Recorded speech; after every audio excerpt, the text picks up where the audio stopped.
Hello, everyone, and welcome to Crime Chronicles with T. Today, we are going to go over season 1, episode 5 for the series Found. I love this show. It seems like it just gets better and better. Let me know your opinion. If you're actually watching these series that comes on Tuesday nights at 10, let me know how you like the show so far. Now, today's of course episode 5 came on last week. The name of the show is titled Missing While Undocumented. It was really good. So, after helping to bring an undocumented missing girl home and later opening up to Trent about her dad, which is Gabby, Tuesday's episode on Found saw Gabby change the rules with her former kidnapper, which we all know who that is. She returned his books and other belongings, noting that things were going to be different from now on. I will no longer treat you like you treated me. Praise and intimidation, carrot and stick, she declared. You made me you, and I am not you.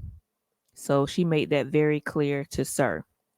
Now, while she didn't free Sir like he dared her to, the revelation marks a shift in how Gabby will deal with him moving forward. This episode was pretty good. Now, as Gabby continues to heal, the more she will start to question what she's done and if she's really become the type of monster that she hunts every day. The found boss, as we're really going to see her come up against that in the battle of the reality of the benefits to help Sir help her, as well as continue the bit of revenge for what she did. Now, the balance of whether that outweighs the positive of being able to find more victims more quickly, which means more people lives are actually saved. So let's just get into it.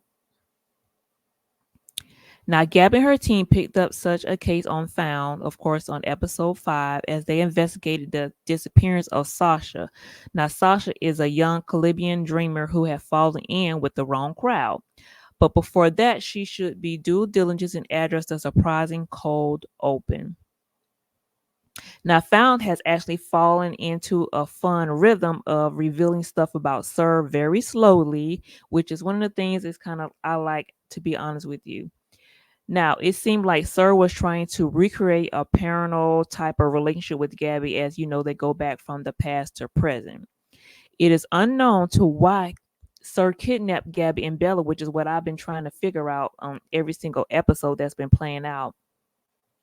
But from what we have gathered, he seemed to long that connection, that parent and child connection. So to me, it seemed like something was missing in his childhood. So it'll be interesting to kind of learn what actually went on in his particular childhood. There can be a million and one reasons why he behaves how he does, but I think it's a sustained severe trauma that somehow broke him. So definitely something broke him within his childhood.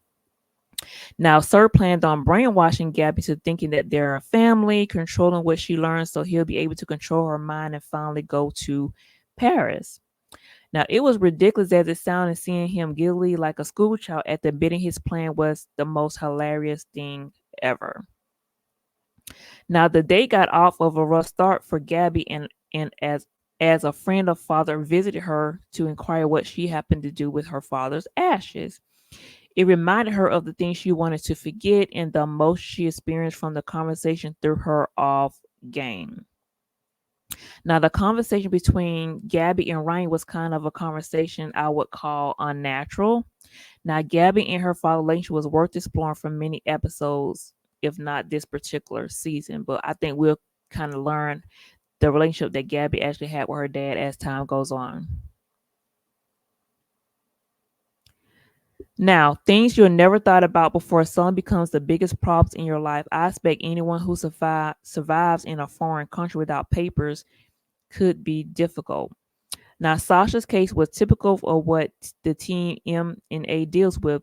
Now, there were twists as the team tried to get to Sasha before she was killed, and that involved putting themselves into multiple dangerous situations. Human traffickers, we know, are the worst of the worst and have no limits, as we know that in reality, human trafficking actually goes on, into today's world. Now, Manny was a prime example. He was ready to commit to unalive someone and could lie just as easily. Now, if Margaret had not been preoccupied with her missing son case, she would have noticed how fake the emotions in his voice were and how he bore no real that he did not look nothing like Sasha. So it was someone who actually portrayed like he was Sasha's brother, but actually he wasn't. Now there was an air of hope as Margaret thought for all these years someone has actually found her son. Now, the episode did do a great job in building in the audience as the news of the attack was kept in a small circle and finally everyone was let in. Now, for me, of course, I didn't know that it would just come so quickly that someone knew where Margaret, son was, because for one, this is just season one. So I was like, no, it's not going to come to pass this early.